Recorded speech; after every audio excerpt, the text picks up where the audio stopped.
Sobreviventes de tentativa de assassinato. O que aconteceu? Meu marido, ex-marido, bêbado, chegou em casa no meio da noite.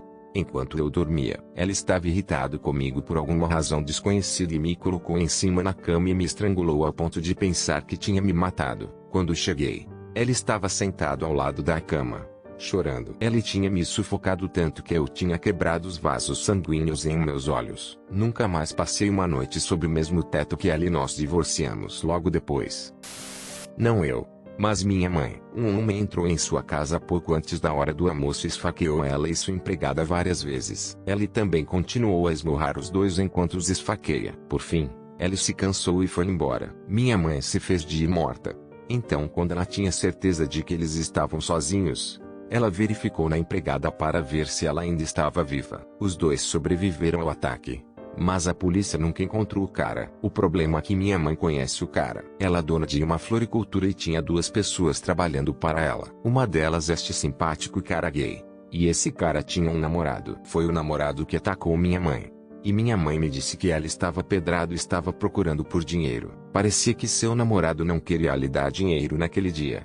Então ela decidiu atacar o empregador de seu BF em vez disso. Desde então, minha mãe, vibrante e extrovertida, tornou-se reclusa e desenvolveu várias condições de saúde. Ela também está sempre num estado de dor, o que a levou a ficar dependente de analgésicos. Os remédios arruinaram seus rins e fígado, e agora ela está passando por diálise para isso. Fui atacada na casa de um amigo por um ex-marido. Ele cortou a garganta dela e cortou meu rosto com um cortador de caixa antes de me bater na cabeça com um prato, me derrubando temporariamente. Ele então incendiou o lugar com a gente lá dentro. Eu consegui acordá-la e arrastá-la para fora e um vizinho chamou a polícia, ambulância. Eles o pegaram 2 dias depois, tentando cometer suicídio em uma pousada ramada. Nós dois sobrevivemos e agora ele está cumprindo uma pena de prisão perpétua. No ano passado, meu vizinho planejou sequestrar e assassinar minha esposa e eu. Eu estava trabalhando em casa uma manhã e ouvi uma batida na porta às 8 da manhã. Ignorei a princípio, esperando que quem quer que fosse embora. Depois de 1 minuto de batida, abri a porta. Era com meu vizinho com quem eu havia falado algumas vezes. Minha esposa estava no trabalho e eu percebi que ele ficou surpreso quando eu abri a porta e não minha esposa. Ele estava esperando que ela estivesse em casa e não eu. Ele notou que eu recentemente comprei um carro novo e perguntou se eu poderia mostrá-lo a ele. Ele tentou entrar, mas eu pedi que ele andasse até a garagem por causa da Covid-19. Mostrei-lhe o carro e ela estava agindo de forma estranha. Sempre tinha uma mão no bolso. Minha garagem é muito pequena, por isso estávamos muito próximos um do outro. Ele continuava se aproximando de mim, o que me deixava desconfortável. Ele trouxe uma garrafa de coca aberta, cheia com líquido bronzeado, e disse: "Eu trouxe uma coca para você." Eu recusei a oferta. Após alguns minutos, ele perguntou se podia ver meu conjunto de calibres. Andamos até o lado do motorista e eu sentei no banco do motorista para ligar o carro e mostrar-lhe o conjunto de calibre. Com a porta aberta, havia muito pouco espaço além do lado do carro e da parede da garagem. Depois de ligar o carro, ele puxou uma grande faca de caça até meu pescoço. Eu imediatamente agarrei seu pulso e bati de volta na parede. Neste ponto estamos lutando entre o carro e a parede enquanto eu tento tirar a faca dele. Durante este período de 30 segundos, parece um milagre absoluto que eu não tenha sido esfaqueado. A lâmina passou várias vezes pelo meu estômago. Acabei conseguindo agarrar a faca e forçá-lo a sair para a entrada. Imediatamente após pegar a faca, ele começou a dizer: "O que você está fazendo?" Eu estava apenas tentando lhe mostrar minha faca, e agindo como se eu tivesse acabado de agredi-lo. Eu estava em tal estado de choque que comecei a acreditar nele e me perguntei se eu tinha exagerado. Sei que isto parece ridículo, mas na época eu estava completamente iludido e não sabia quais eram suas intenções. Fiquei na entrada, com as mãos tremendo, com o 911 discado em meu telefone, mas não fiz a ligaço. Ela agiu como se nada tivesse acontecido e começou a fazer minhas perguntas. Perguntas realmente suspeitas. "Você tem um sistema de segurança?" Eu menti e disse que sim. Pedi-lhe para ir para casa várias vezes e eventualmente voltei para dentro de casa, mas não fechei a porta principal da garagem. Neste ponto eu precisava dirigir para o trabalho e comecei a me preparar, tomar banho, me vestir, etc. Presumi que ela tinha acabado de voltar para casa. Depois de me preparar, saí e andei pela casa até a garagem com uma lata de massa de urso. Procurei na garagem e fiquei preocupado que ela ainda estivesse lá. Quando comecei a entrar no carro e sair, Vi meu vizinho deitado atrás de algumas caixas na garagem, me encarando. Gritei e corri o mais rápido que pude até a porta da frente e chamei a polícia. A polícia chegou rapidamente e meu vizinho tinha desaparecido. Eles procuraram em sua casa e na minha, mas não conseguiram encontrá-lo. Disseram que ficariam na área, mas queriam ir embora por enquanto. Minha casa está rodeada de bosques e eu tenho um grande alpendre nas traseiras. Assustado, fiquei no meio do alpendre enquanto segurava a massa de urso. Olhei em volta e notei meu vizinho escondido no bosque, me encarando. Corri de volta para dentro e chamei a polícia. A polícia chegou rapidamente e puxou as armas do meu vizinho e o prendeu. Mais tarde ele disse: eu só estava tentando assustá-lo. Encontraram a faca, o fecho de correr, a vodka e uma nota sobre ele que dizia: vire-se e coloque suas mãos atrás das costas. Mais tarde foi descoberto que a garrafa de coca que ele queria que eu bebesse continha pesticidas. Ele estava lá para me matar ou a minha esposa. Ele foi acusado de 3 acusações de crime e está aguardando julgamento.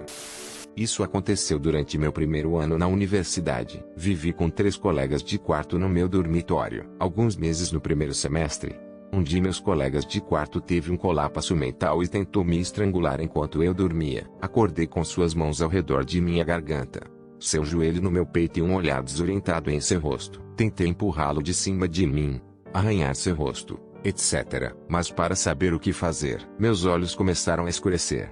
Minhas mãos sentiram chumbo. Eu tinha certeza de que ia morrer. Felizmente, meu outro colega de quarto não estava dormindo. Ela estava deitado debaixo das cobertas navegando em seu telefone. Os sons de nossa luta chamaram sua atenção e depois de ver o que estava acontecendo, ela empurrou o atacante para fora de mim e o derrubou no chão. Ela então acordou o outro companheiro de quarto e juntos eles prenderam o atacante em sua cama e chamaram a polícia universitária. A polícia chegou cerca de 15 minutos depois e depois de lhes contarmos o que aconteceu, eles chamaram a polícia de verdade. Meu companheiro de quarto foi preso e levado para a delegacia de polícia. Lá ele teve outro esgotamento e mordeu um dos policiais. Ele foi transferido para uma instalação psiquiátrica depois disso. Ele também foi expulso da universidade. Eu estava esperando na parada do ônibus. Era só eu e uma mulher mais velha esperando lá. Eu tinha recebido um telefonema de meu parceiro alguns momentos antes sobre como tinha havido um esfaqueamento e que eu deveria ficar seguro. Alguns minutos depois daquela chamada, um homem atravessou a estrada, caminhou até mim e me bateu na cabeça com um poste de cerca de madeira. Eu desmaiei. Não sei por quanto tempo foi, mas cheguei no chão com sangue derramado de minha cabeça. Está enevoado. Não me lembro do rosto dele, mas sei que olhei para cima. Disse: mas que porra, vezes sem conta. De alguma forma consegui me levantar e correr. Acho que ele não esperava que eu me levantasse e ficou desprevenido. Sei agora que cerca de 30 minutos antes de me bater este homem tinha esfaqueado e matado um homem de 24 anos. Penso muitas vezes em como se eu não tivesse acordado naquele momento eu provavelmente teria sido morto. Este cara já tinha feito isso antes. Ele tinha a capacidade de fazê-lo. Corri pela estrada, quase sendo atropelado por um carro e cheguei a uma farmácia onde ela surpreendeu o pessoal que cuidava de mim enquanto esperávamos por uma ambulância. Pedi muitas vezes desculpas por ter colocado tanto sangue no chão deles. Lembro-me de ter encontrado minha carteira e meu telefone nos bolsos. Percebendo que esse cara fez o que fez apenas para me machucar e me fez chorar. Cheguei ao hospital, dei uma declaração de 12 páginas à polícia. Eles levaram minhas roupas como prova. Minha camisa favorita do Balor Clube que estava coberta de meu sangue. Ainda estou furioso por tê-la usado naquele dia. Levei 7 pontos na cabeça. Desmaiei ao pegá-los. Minha família contrabandeou alguns McDonald's e pedi alguns fones de ouvido porque sabia que não dormiria naquela noite. Acho que ouvi como 5 podcasts de bombas gigantes naquela noite. Lamento que isto esteja desarticulado. Estas são apenas as coisas que me lembro. Foi uma longa recuperação. Muitos momentos difíceis. Realmente abala sua confiança em estranhos quando se tenta matá-lo sem ser provocado. 2 anos depois de um julgamento onde o mandaram para uma prisão mental. Foi uma longa semana. Enquanto lá conheci a mãe do homem que ela havia matado. Ela chorou durante todo o dia. Quando a conheci eu a completei congelada. Não consegui dizer nada. Foi a coisa mais difícil que já fiz, apesar de não ter feito nada. Não a minha história, mas a de minha prima. Ela era casada com este homem louco. Não vou entrar em detalhes sobre os modos como ele era horrível, mas era louco. Além disso, antes de casar com minha prima, Ellie tinha outra família que morreu no incêndio doméstico. Todos os 4 filhos e sua esposa anterior. Todos nós sentimos pena dele por sofrer uma perda tão trágica, porque não sabíamos como ele era nos bastidores da casa. Nunca suspeitamos de nada sobre isso. Apenas pensamos que era uma troca. Bem, finalmente minha prima decidiu deixá-lo. Ela levou seus 2 filhos e se mudou. Ela teve que sair abruptamente. Então ela estava perdendo muitas coisas importantes. Cartões da Previdência Social, certidões de nascimento, coisas assim. Um dia, depois que as coisas esfriaram um pouco entre ela e seu ex, ela providenciou para que ela fosse até a antiga casa deles e pegasse o resto das coisas deles. Ela pediu que ela trouxesse as crianças, porque ela sentiu falta delas. Por sorte, ela decidiu deixá-las ficar na casa de seu amigo. Ela foi até a casa e ele ficou absolutamente furioso por ela não ter trazido as crianças. Ela atirou 4 vezes no meu primo e depois deu um tiro na cabeça. Ela estava planejando fazer um suicídio por assassinato com toda a família, por isso ela queria as crianças lá. Meu primo levou 2 tiros no pescoço, no rosto e no braço. De alguma forma, nenhuma das balas atingiu alguma artéria importante ou qualquer coisa. Ela conseguiu chegar ao lado da casa do vizinho e conseguir ajuda. Ela sobreviveu a uma tentativa de suicídio. Em seu ex não conseguiu. Havia uma menina na aldeia da casa de férias de meus pais que era conhecida por ter problemas de saúde mental. Minha família nunca julgou por isso. Tanto meus pais são professores e costumavam lidar com alunos lentos que dizem algumas coisas, mas de vez em quando eu tinha 2 anos, meus pais foram de férias e a família daquela menina, aquela menina tinha 12 anos, também. Ambas as famílias estavam almoçando juntas e meus pais deixaram a menina para brincar comigo. Quando minha irmã, 9 anos na época, foi me procurar, eu estava sendo afogado em um tanque de água por essa garota, que estava apenas olhando para minha irmã sorrindo e dizendo algumas coisas estranhas. Minha irmã gritou e meus pais e a família da menina foram me resgatar a tempo de me salvar. Não tenho memória disto. Então tudo que sei é a história que minha família me contou algumas vezes. Na verdade ainda não conheci esta garota. Nem nunca falei com a família dela. Ambas as famílias ainda vão de férias para a mesma aldeia ao mesmo tempo. Mas meus pais cortaram laços com eles. Durante a transferência dos locais de trabalho, eu estava hospedado com um primo meu no novo local. Seu ex-namorado psicótico, alcoólatra, viciado em drogas e viciado, que ela tinha acabado de expulsar de sua casa, estava perseguindo-a. Ela me viu se mudar, assumiu que eu era o novo namorado, e ficou me esperando do lado de fora de sua casa uma noite, onde ele me saltou por trás e cortou minha garganta. Apesar de perder grandes quantidades de sangue, eu não morri. Eu nem me sentia tão mal. Então enquanto ele tentava invadir a casa dela, presumivelmente para matá-la também, peguei um taco de beisebol do porta-malas do meu carro e bati nele até desmaiar. Quando acordei, não estava pensando tudo isso claramente. Então entrei, me limpei e dirigi ao hospital. Minha prima nem estava em casa na época. Ela tinha ido à cidade com sua mãe no fim de semana para ver um show e ir às compras. Meu atacante e eu acabamos na mesma UTI. Eu tinha tornado um tetraplégico. Havia muita besteira legal, civil e criminal para lidar, mas no final fui libado de qualquer delito e ele foi colocado em liberdade condicional por 10 anos. Como ele não podia mais lavar seus próprios dentes, seu advogado, fornecido por sua família rica, convenceu o juiz de que ele não era mais uma ameaça para ninguém e o Estado seria poupado do fardo de fornecer a ela os cuidados que ele precisava se ela não fosse enviado para a prisão. Eu fiquei com uma dívida enorme que me levou muitos anos para pagar. Eu processei pelos ferimentos que sofri. Mas apesar de ser um bebê de um fundo fiduciário de uma família rica, ele mesmo era indigente. Ele tinha explodido seu fundo fiduciário com drogas, bebida e jogos de azar, e não tinha nada. Sua família lhe fornecia tudo, inclusive seu advogado. Ele morreu mais ou menos na mesma época em que sua liberdade condicional terminou. Não eu, mas uma garota com quem andei na escola. Seu tio louco invadiu a casa dela vestido de motorista FedEx enquanto seus pais faziam recados. Mamãe e papai voltaram para casa. Tentaram tirar a arma dele antes que ela e o marido fossem baleados e mortos. Ele então fez todas as 5 crianças deitarem-se no chão enquanto ele atirava nelas uma a uma. A bala destinada à minha amiga raspou a mão e a cabeça dela e ela se fez de morta. Ela foi a única sobrevivente. Ela voltou para a escola no ano seguinte, mas as pessoas eram horríveis. Havia rumores desagradáveis sobre como ela inventou, falsificou, como foi culpa dela, etc. Ela agora está noiva na faculdade. Uma das pessoas mais fortes que eu conheço.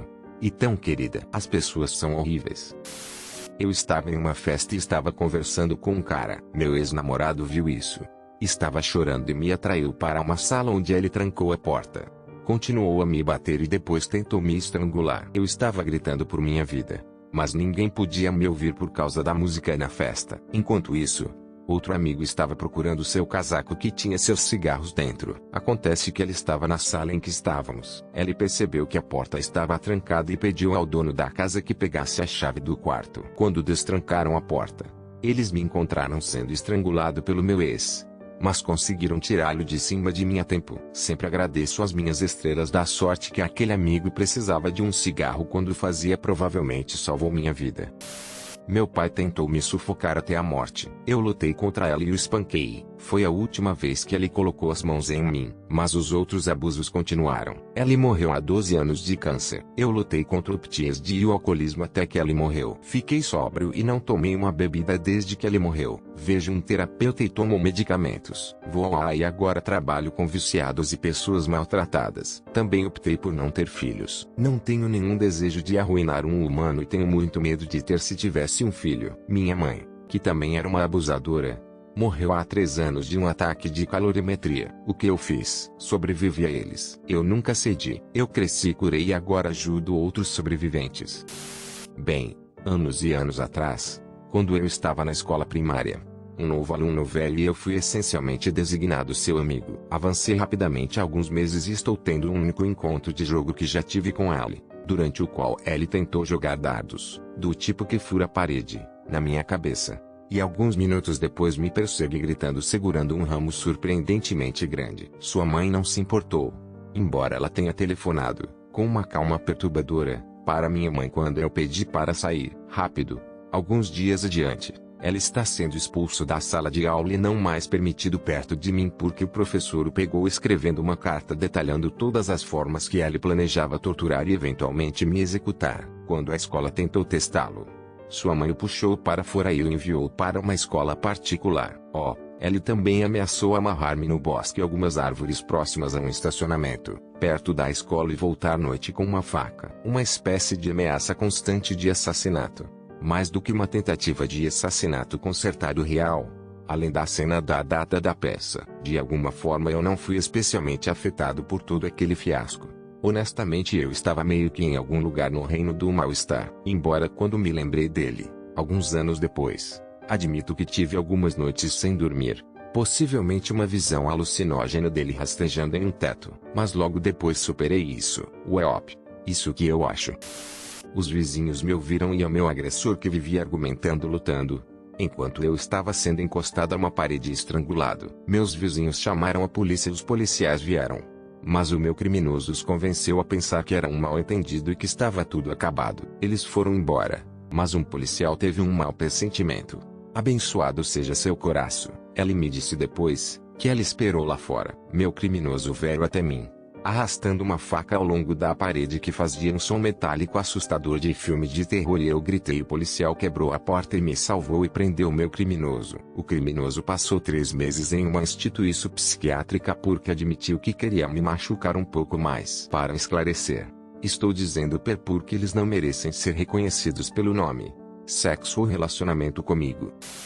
Crescendo um dia meus primos mais velhos eram um sociopata legítimo. Ele tomava remédios para distúrbios desafiadores opostos. Algumas das coisas mais insignificantes que ele fazia incluíam explodir lagartas e sapos com bombinhas, manter um estoque de facas sob sua cama, roubar bicicletas, coisas dessa natureza. Cabrão até roubou meu cartão egípcio. Um dia, quando eu tinha cerca de 9 a 10 anos e ele tinha 12 a 13, estávamos brincando em seu quintal com várias outras crianças. Por alguma razão, ele pegou um machado e me atirou com toda a força que podia. Ela passou pela minha cabeça e se alojou na árvore atrás de mim. Sem dúvida em minha mente, ele estava apontando para minha cabeça e falhou. Até hoje eu ainda não sei por que ele fez isso. Desde então, tenho mantido minha distância dele. Ele não estava bravo comigo nem nada. Estávamos apenas brincando. Ultimamente não tenho ouvido muito sobre ele. Além de que um amigo em comum deixou de falar com ele porque ele os deixou viciados em cocaína. E ele publica muita merda homofóbica nas mídias sociais. No início de outubro, Meu marido estava tentando comprar um PS5 em alface. Ela queria ter certeza de que realmente funcionava. Então deu ao cara nosso endereço. Eu disse a ele uma dúzia de vezes que ela ia ser roubado. Ela ainda mandou o garoto vir até aqui. Assim que chegou lá, ele puxou uma arma. Pegou o dinheiro e atirou 2 vezes. Um atingiu meu marido no abdômen. O segundo atravessou as escadas atrás dele e viajou de 30 a 40 pés até a cozinha. Ouvi agitar-se e corri para baixo e o afugentei de casa. Chegamos ao portão da frente e ele puxou sua arma novamente e atirou em mim. Ele falhou minha cabeça por menos de 2 polegadas. Ele foi pego e está sendo acusado como adulto. 16. Por 2 acusações de tentativa de assassinato e uma variedade de outras acusações. Quando eu era criança, meu pai entrou em um relacionamento com uma mulher bastante estranha, mas ainda assim gentil. Ela tinha um filho, que era apenas 2 anos mais velho que eu. Na época, eu não pensava em nada do relacionamento deles, mas, olhando para trás, era muito abusivo. Eles se metiam em brigas com frequência, a maioria deles se tornando físicos. Mesmo quando tanto eu quanto meu pai estávamos presentes, o garoto sempre tentava me empurrar e me bater. Mas eu nunca dizia nada ao meu pai porque eu não queria arruinar seu relacionamento. Agora aqui que minha memória fica nebulosa, então leve os detalhes com um grão de sal. Meu pai e sua então namorada estavam tendo uma conversa, enquanto eu e seu filho estávamos a poucos metros deles. Ele mais uma vez tentou me bater, no qual eu me sentei em cima dele para evitar isso. Eu era um garoto realmente gordo e ele era muito magro. Então, apesar da diferença de idade, isso de alguma forma funcionou. Eu disse a ela que me levantaria se ela me deixasse em paz e ela, uma vez que ela prometeu fazer isso, eu me sentei ao seu lado. Ela continuou a se levantar em cima de mim e me estrangulou. Lembro-me de tentar gritar por ajuda e estender a mão a meu pai, mas não consegui fazer um único som e sentir que estava sendo puxado para longe dele. Tenho quase certeza de que desmaiei depois disso, ou pelo menos estava muito perto, porque depois disso só me lembro de que minha namorada do pai e seu filho já tinham ido embora. Nunca mais os vi, embora a última vez que ouvi falar deles tenha sido anos depois. Depois que meu pai recebeu dela um convite anti-casamento. Pelo que meu pai me disse, ela estava brava com seu filho, mas estava ainda mais brava com meu pai por ter terminado o relacionamento. Tenho quase certeza que ela não pretendia realmente me matar, mas então novamente qual o intenso de tentar estrangular um garoto de 7 a 8 anos. No total, isto foi surpreendentemente menos traumatizante do que você pensa que seria.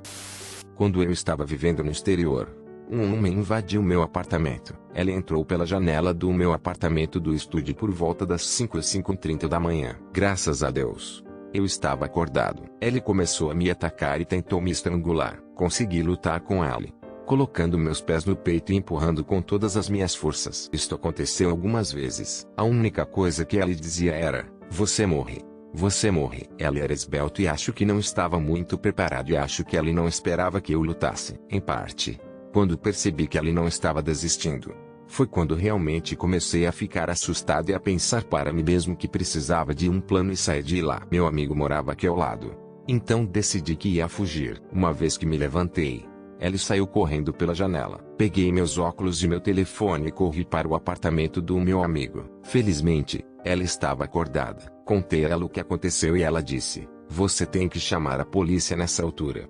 O choque estava começando a se instalar. Por alguma razão, meu cérebro estava me dizendo: "Estou bem." Então nada aconteceu. Ela continuava a reiterar que eu precisava chamar a polícia. Decidi ligar para uma de minhas colegas de trabalho que falava inglês muito bem e perguntar-lhe. Esta colega de trabalho ficou horrorizada com o que aconteceu e imediatamente disse que iria chamar a polícia por mim e me ligar de volta. Quando a polícia chegou, ela agiu como tradutora para contar-lhes o que aconteceu. Certo. Isto se lerá como se eu estivesse super confiante e lidasse com uma situação excepcionalmente bem.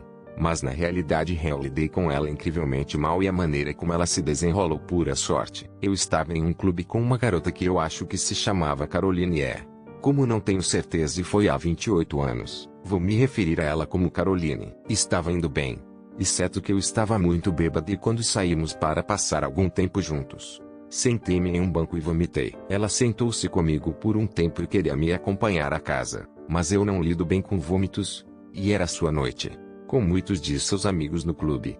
Então eu insisti para que ela voltasse e eu fosse para casa sozinha. Quando separamos um homem velho das sombras com uma faca. O tipo de faca que não tem utilidade real além de esfaquear pessoas com ela. Acontece que o Clube Bronze teve uma noite gay em uma quinta-feira e ali saiu para assassinar um homossexual. Era o início dos anos 90 e a esmaga de maricas ainda era, infelizmente, uma coisa. De qualquer forma, ele foi muito claro ao delinear seu plano e me explicou por que ela iria fazê-lo. No meu estado de embriaguez, eu tentei argumentar que o clube não era um clube gay. Eu não era gay. De qualquer forma, olhe, eu tinha estado lá com Caroline. Ele não estava tendo nada disso. Ela se esforçou para fazer isso e estava visivelmente tremendo de ansiedade. Ela ia me esfaquear na cara porque eu estava dando dinheiro a um clube que apoiava a homossexualidade. Eu também era inglês. O que para sua mente nacionalista escocesa era uma prova absoluta de que eu era homossexual. Eu argumentava que estava deixando o lugar horrível, indo embora. Então eu era o bom da fita e, não minha melhor hora, por que não me preocupar com Caroline? Já que ela estava voltando para ir então mais dinheiro. Eu estava muito bêbado. Apesar de reconhecer plenamente o que estava acontecendo, realmente não associei a nenhum medo real do resultado. Era um pouco como assistir uma cena em um videogame. De qualquer forma, este sujeito me perguntou qual era Caroline. E eu disse aqui, dê-me a faca. Eu vou fazer isso. E ela fez. E eu a joguei em um telhado e caminhei para casa. De manhã eu me lembrei, mas não tinha nem certeza de que tinha realmente acontecido. Mas naquela noite eu me encontrei com todos e fui uma espécie de herói. Embora eu realmente não fosse. Eu era um idiota. O ponto alto da história foi que eu havia jogado a faca em uma sarjeta. Era um telhado de lança.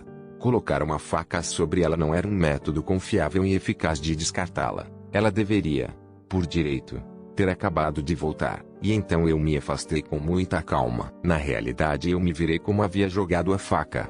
Me senti um pouco doente e esqueci tudo sobre o cara que ia me apunhalar com ela. Sua decisão, ao perder a faca, devagar calmamente, me salvou, muito mais do que qualquer uma de minhas próprias asses, algumas das quais parecem incrivelmente covardes luz do dia. Estava no exército, como oficiais em treinamento vivendo na base. Tínhamos salas individuais, mas compartilhávamos áreas comuns. Éramos 16 em um andar espalhado por 2 torres. 2 corredores em cada andar de uma torre com 4 por lado. Eu estava dormindo em meu quarto uma sexta-feira à noite. Todos os outros estavam fora bebendo. Eu fiquei de volta como oficial responsável.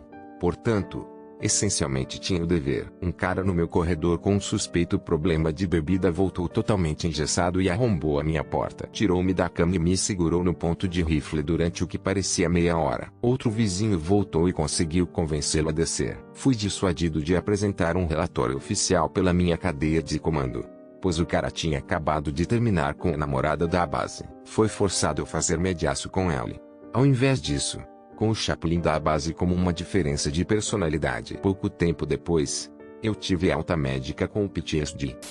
Eu estava na Tailândia, voltando ao meu apartamento de uma esquina popular de bares em Chiang Mai. Desci as mesmas ruas e vielas que sempre percorri, cortando o centro da cidade até a beira do fosso pelo Hospital Han. Passei pela faculdade técnica e vi um grupo de caras pendurados na esquina. Não pensei nada disso quando entrei na viela final que me colocaria no fosso no meu apartamento. 2 ciclomotores passaram por mim e entraram numa alcova à minha direita.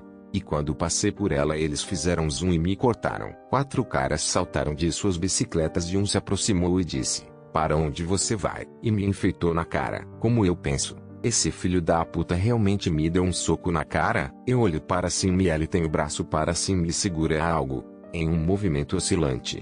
E eu fiz a única coisa que pude. Coloquei os braços para cima para proteger meu rosto. E gritei. Depois de vários golpes no meu braço, tentei virar e correr.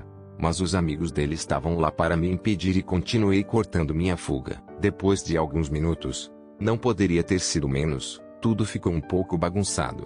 Todos eles saltaram em suas bicicletas e mergulharam. Não faço ideia porque talvez tenha sido minha gritaria. E olhei para o meu braço. Meu braço esquerdo, abaixo do pulso, foi cortado pela metade. Um dos meus ossos completamente exposto. Medula e tudo, minha mão pendurada inutilmente no final. E eu imediatamente soube que estava na merda profunda. Mesmo não sentindo nada. Tenho um pequeno treinamento médico. Então notei que nenhuma artéria foi cortada. Mas eu estava sangrando profusamente e precisava de ajuda. Fui até a casa de hóspedes próxima e pedi ajuda ao atendente. A coitada parecia desmaiar quando ela me viu RS. Ela me colocou em seu carro e me levou ao hospital Han, literalmente a 100 metros de distância. Acontece que o que eles me balançaram foi um facão. De acordo com o médico, eu pensei que fosse uma bengala ou um bastão de algum tipo. Então essa é a minha história. Importante para mim dizer que fiquei na Tailândia por 1 ano após este evento. Apesar dos apelos dos meus amigos para que eu fui e voltasse para casa, eu não ia deixar essa merda arruinar uma oportunidade única para mim. De qualquer forma, agora tenho plena função do braço e da mão. E após 4 anos bebendo para enterrar a memória, estou feliz em dizer que comecei a terapia há 6 meses. Deixei de beber totalmente. Fui diagnosticado com PTSD. E finalmente estou me dirigindo ao demônio que tem se escondido nas profundezas da minha mente.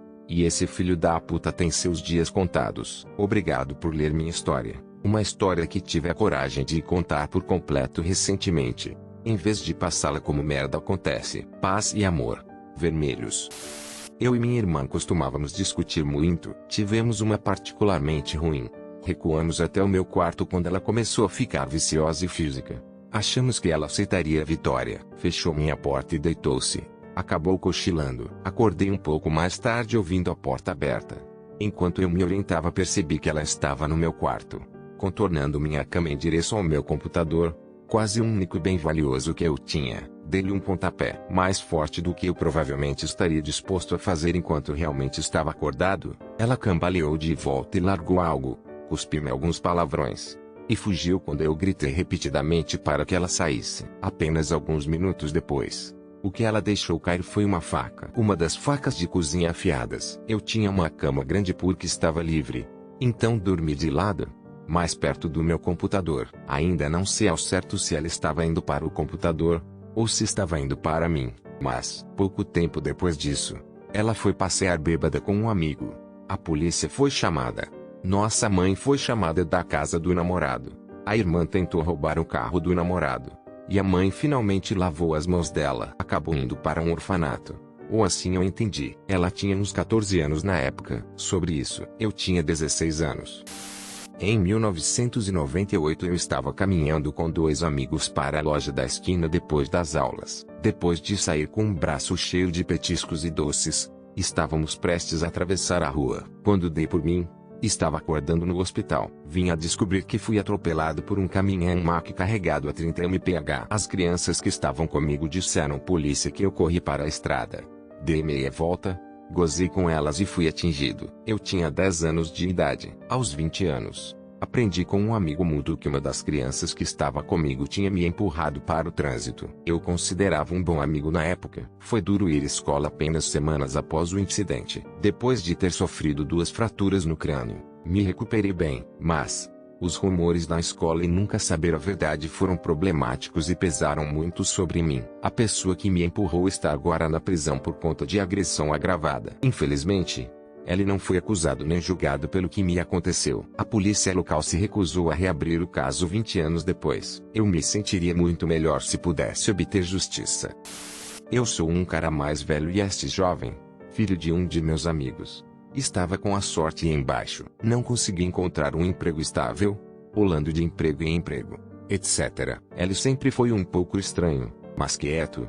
E eu convidei para ficar comigo sem pagar aluguel se ela não se importasse de cuidar das coisas em volta da casa, cortar a grama, ajudar a preparar a comida, pequenas manutenções, coisas assim. Estou ficando velho demais e minha casa grande demais. Ela concordou e as coisas ficaram bem por um tempo. Desenvolvemos um bom relacionamento, jogávamos xadrez todas as noites. Comíamos juntos. Eu tentei ajudá-lo com entrevistas de emprego e ele cumpriu sua parte do acordo com as tarefas domésticas. Desenvolvi uma catarata muito ruim em um olho e isso estava claramente incomodando ele. Ele ficava olhando para ela e seu rosto ficava em branco. Ele sempre era meio estranho, mas algo mudou em seu comportamento. Eu pegava espreitando a cabeça no meu quarto à noite.